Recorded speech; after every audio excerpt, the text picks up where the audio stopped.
Good evening. You are tuned in to AWANI Tonight with me, Cynthia Ng. Malaysia will face significant negative impacts if BlackRock withdraws its investments from the country, says Minister of Investment, Trade and Industry, Tengku Datuk Sri Zafrul Aziz. The largest asset manager in the world owns up to 27.5 billion ringgit worth of assets in Malaysia. Of that total amount, 20.5 billion ringgit of BlackRock's investment was in Bursa Malaysia's stock market, and around 7 billion ringgit in government and corporate bonds in the country. As of May this year, BlackRock holds equity investments in 100 public listed companies in Malaysia. This includes the industrial sector, with 3 largest entities being banking institutions in the country. BlackRock is also a shareholder of several large multinational companies operating in Malaysia, including Microsoft, Boeing, Intel, and Texas Instruments. BlackRock has had a presence in Malaysia since the 1990s as a global investment firm. S&P Global Ratings affirmed Malaysia's sovereign credit ratings at A- with a stable outlook, citing steady growth, potential modest fiscal improvements, and a strong global semiconductor recovery. In a statement, S&P noted that political stability is also contributing to a more conducive policy-making environment, facilitating the gradual stabilization of government finances. Meanwhile, Fitch Ratings has maintained Malaysia's sovereign credit ratings at BBB+, with a stable outlook supported by a diversified economy and robust medium-term growth prospects. Its Asia-Pacific Sovereigns Associate Director, Kathleen Chen, highlighted that resilient domestic demand and a rebound in GDP are expected in 2024. Moody's Investor Service has also rated Malaysia A3 with a stable outlook.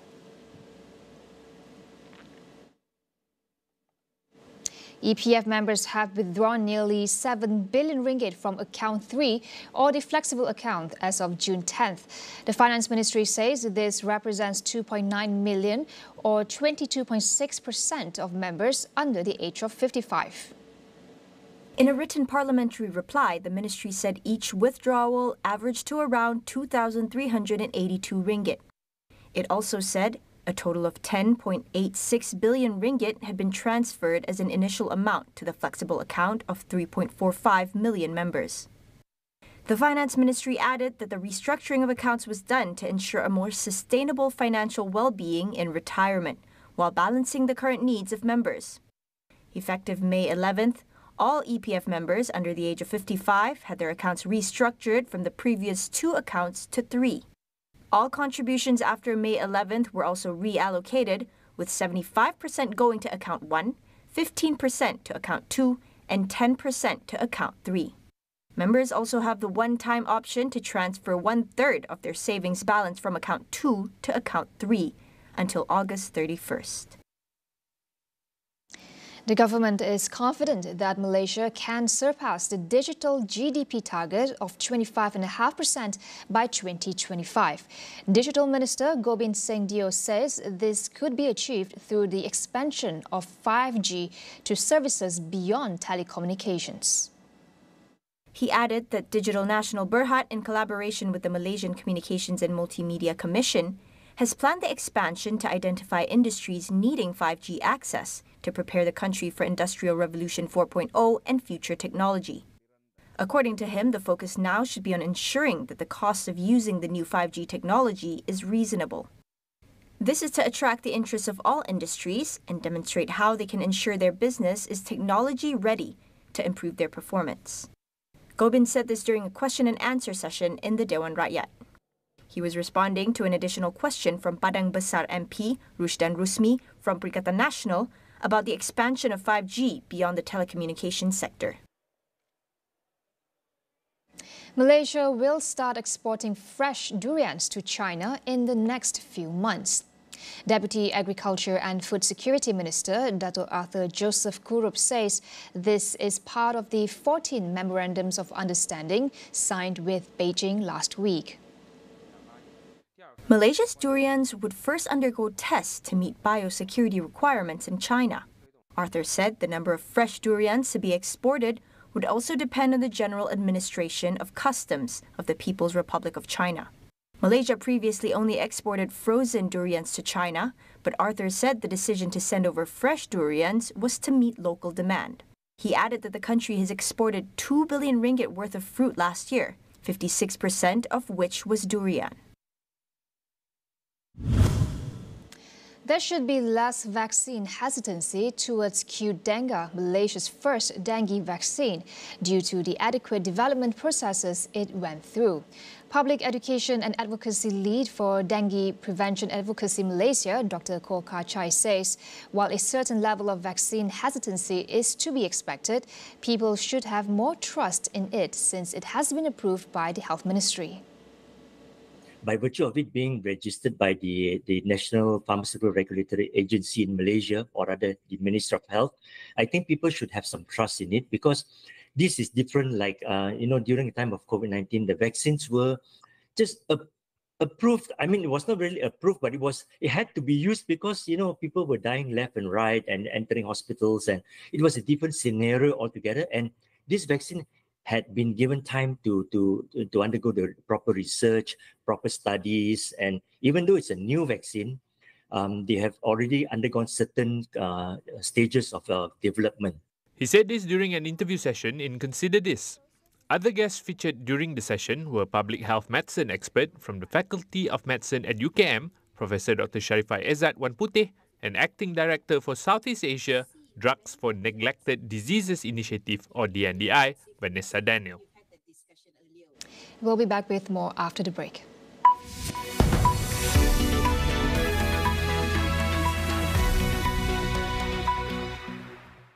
Penyasaran subsidi diesel di Semenanjung tidak akan memberi kesan kepada harga barangan keperluan di Sabah, Sarawak dan Labuan. 660 individu berusia bawah 21 tahun di Sarawak telah diberikan kewarganegaraan. Sarawak kini menjalinkan kerjasama dengan Bank Dunia dalam menjayakan perdagangan karbonnya.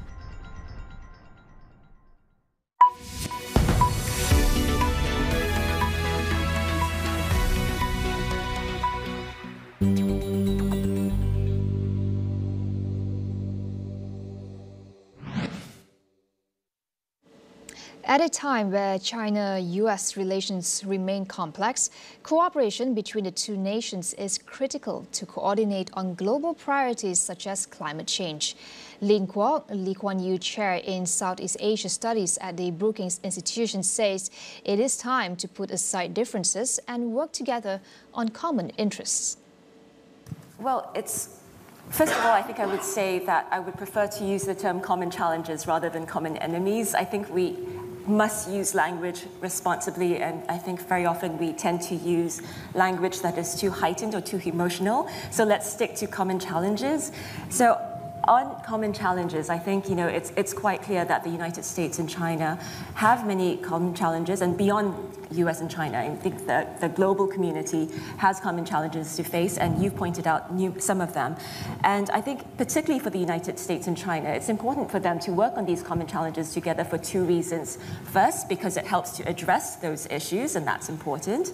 And second, because it creates habits of communication, habits of practice and activities, which will hopefully help to improve relations. But if it doesn't help to improve relations, then at least it helps it from deteriorating further. So it's important that they work together, that's clear. Unfortunately, I think what we've seen is that even in the case where there is clear common interest in working together, like addressing the COVID-19 pandemic, the US and China failed to rise to that challenge. She was speaking in a session titled US-China Relations Analyzed, held on the final day of the World Economic Forum's annual meeting of the new champions at Dalian, China. Taiwan's government has raised its travel warning for China, telling its citizens not to go unless absolutely necessary.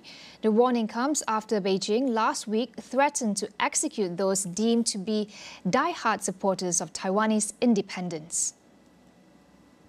The travel warning also applies to the Chinese-run cities of Hong Kong and Macau.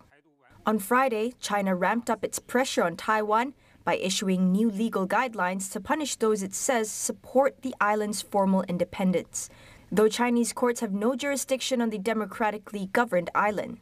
China has made no secret of its dislike of President Lai Ching-te, who it regards as a separatist. Beijing staged 2 days of war games after Lai took office last month. In response to the threat, Lai said in a speech that democracy was not a crime and that autocracy was the real evil. Thailand announced the results of its complex multi-round election to choose a new Senate, the first poll for the upper house since a military coup a decade ago. Incoming senators are not backed by political parties, but analysts say that many of them are allied to the conservative Bum Chai Thai party. The 200 members chosen in the 3-round process include a significant number of former civil servants, military and police officers. Senators were chosen not from political parties, but to represent 20 different fields, including justice, education, public health, industry, arts and sports, the elderly, and ethnic minorities. In a significant change, the new Senate, 50 members smaller than the outgoing version appointed by the ruling junta in 2014, will no longer vote to approve the Prime Minister after an election. The current Senate played a crucial role after last year's general election, blocking Pita Limcharoenrat, the leader of the party that won most seats, from becoming premier. The government will also need approval from at least a third of the upper house to change Thailand's constitution, scripted by the junta. Final results will be officially confirmed on Tuesday.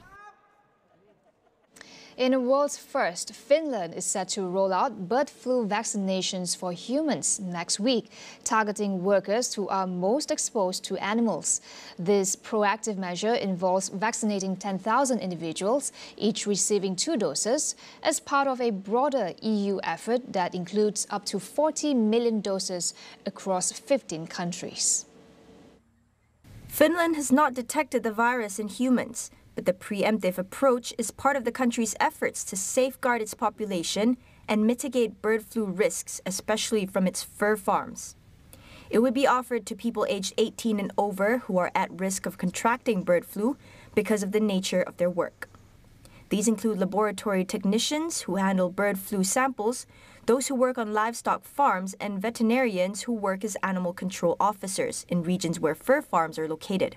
The H5N1 strain of avian influenza has killed and caused the culling of hundreds of millions of poultry around the world in recent years. It has increasingly spread to mammals, including cows, and in some cases to humans. Over in the U.S., the National Transportation Safety Board has sanctioned Boeing for disclosing non-public details of its ongoing investigation into a 737 MAX mid-air emergency. It says the company had violated the agency's investigative rules by providing information to the media and speculating about possible causes of the door plug blowout from an Alaskan airline flight earlier this year. Boeing had held a media briefing with about 4 dozen U.S. and international journalists at its Renton, Washington facility on June 25th, which included brief comments about Alaska Airlines Flight 1282. Boeing is a party to the NTSB's investigation into the January 5th incident, which occurred when a door plug tore on a newly built 737 MAX 9 broke off shortly after takeoff from Portland International Airport in Oregon.